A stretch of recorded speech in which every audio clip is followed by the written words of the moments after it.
Penampakan Luhansk usai dibombardir Rusia diperlihatkan dari udara. Rekaman video yang diunggah berbagai media sosial tersebut terlihat jelas kondisi Luhansk seperti dalam film horor. Ratusan bangunan hangus terbakar dan tak ada aktivitas warga sipil yang terlihat. Hanya kondisi kota yang mencekam dan penuh teror. Terbaru, pasukan Rusia menewaskan 12 orang dan melukai lebih dari 40 orang lainnya dalam serangan di Severodonetsk, wilayah Luhansk, Ukraina pada 19 Mei 2022.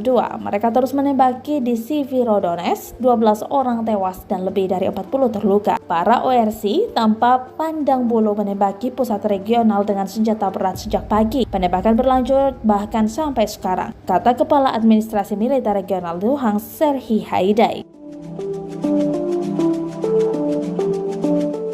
Dia mencatat bahwa di Severodonetsk, sebagian besar peluru menghantam bangunan tempat tinggal. Jumlah mereka yang tewas dan terluka masih diklarifikasi karena tidak mungkin untuk memeriksa daerah yang terbakar, kata Haidai, seperti dilansir dari Ukrinform, agensi berita nasional Ukraina.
Terima kasih sudah nonton.